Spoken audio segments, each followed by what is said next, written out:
Jadi teman-teman kan udah tahu ya kalau saya itu sangat jarang mengkritik kebijakan pemerintah. Ya alasannya kan teman-teman tahu, karena saya masih senang hidup.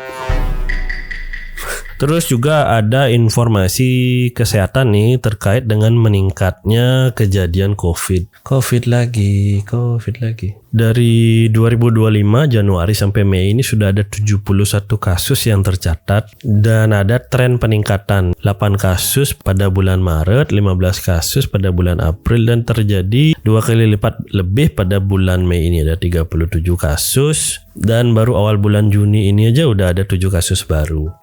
Nah, maksudnya teman-teman yang berinvestasi di pasar saham harus lebih hati-hati ya melihat perubahan-perubahan fluktuasi. Karena pada dasar orang-orang kalau takut pasti akan menarik dananya ke tempat yang lebih aman. Kemarin udah kelihatan sih beberapa saham bank kembali turun ya. BMRI, BBRI, BBCA bahkan turun juga. Iya, di satu sisi ini bisa jadi sebuah peluang untuk teman-teman yang punya dana lebih dan investasi ke sana. Di sisi lain juga harus tetap hati-hati. Kembali saya ingatkan jangan memakai dana-dana panas untuk berinvestasi. Sebaiknya juga menyiapkan dana darurat ya. Itu udah rumus sekarang kayaknya ya semua orang udah ngomongin hal yang sama gitu. Jadi kalau pengeluaran teman-teman 5 juta sebulan ya siapin untuk 2-3 bulan ke depan, lebihnya untuk berinvestasi. Apalagi kalau sudah ada keluarga dan ada kebutuhan lebih, sebaiknya menyiapkan dana darurat yang lebih dari itu, lebih dari 6 kali pengeluaran bulanan. Kalau saya lihat sendiri memang COVID ini karena ada subvarian baru dari Omicron sebenarnya ya. Ada berapa strain kemarin tuh yang terdeteksi, ada 4 strain baru yang masuk ke Indonesia. Tapi memang dia lebih gampang menular, tapi gejala itu cenderung lebih ringan. Cuma kan masalahnya ada anak-anak yang mungkin pada saat pandemi masih terlalu kecil untuk divaksin. Sekarang di tahun 2025 mungkin umurnya sudah 7 atau 8 tahun dan sebenarnya sudah harus vaksin juga. Tetapi edaran dari WHO kan tidak mewajibkan lagi untuk vaksin. Kalau saya sebagai seorang dokter sih, saya dokter ya. Kalau saya sebagai seorang dokter menyarankan lebih baik kita vaksin flu aja, vaksin influenza aja untuk anak-anak ya. Apalagi teman-teman yang mungkin anak-anak sering berpergian atau sering berkumpul dengan teman-teman di luar gitu, misalnya di sekolahnya ya gitu. Sebaiknya vaksin flu aja, vaksin influenza setahun sekali aja itu. Karena kalau vaksin influenza kan lebih aman dan sudah ada track record yang lebih bagus daripada vaksin COVID. Iya, Jadi saya dibilang anti vaksin COVID enggak ya. Saya cuma menyarankan sependapat, sepengetahuan, sependek pengetahuan saya saja. Vaksin influenza juga ada beberapa tipe A, tipe B. Nanti mungkin konsultasikan ke spesialis anak, bapak dan ibu ya. Ya semoga badai ini segera berlalu. Saya lihat banyak teman-teman juga yang mulai nyari peluang pekerjaan untuk kuliah, kerja di luar negeri. Sedikit sedih ya karena tagar kabur aja dulu ternyata malah ditantang balik sama pemerintah, nggak usah pulang kan.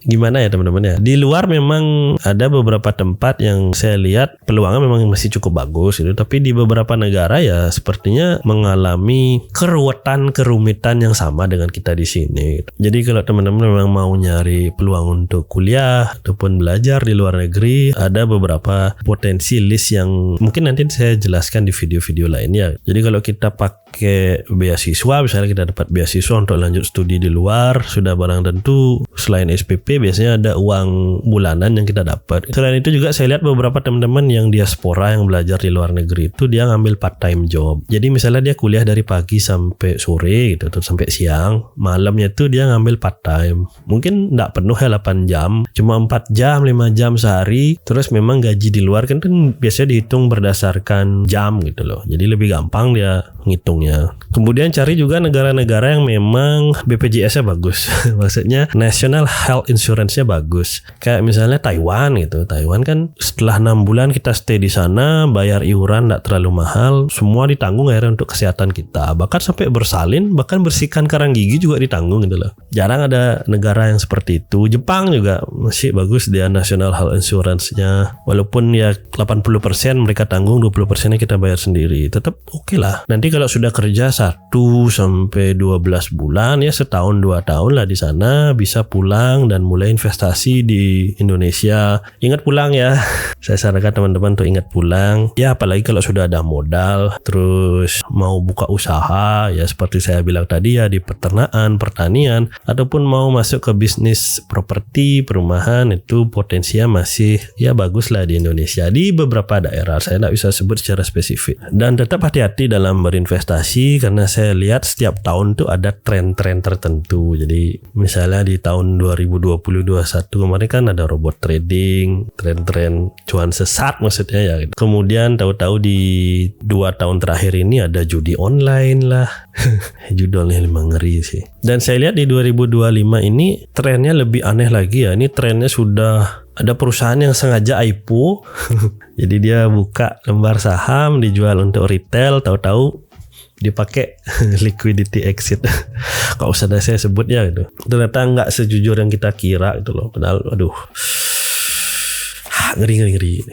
Ya kembali ya saya ingatkan ke teman-teman biar tetap amanah, tetap pada koridor yang sebaiknya sesungguhnya. Karena pada akhirnya pertanggungjawaban kita bukan di dunia ini. Saya nggak jualan agama, saya cuma mau ngingetin aja. Dan semoga kita punya kesempatan ya buat ngobrol seperti ini lagi. Mungkin saya akan mulai rutin untuk buat video biar bisa cuap-cuap, biar bisa ngobrol sama teman-teman. Saya cuma bisa berdoa biar teman-teman bisa semakin sukses, semakin maju, dan tentunya tetap sehat selalu. Sampai ketemu di video berikutnya. Dadah.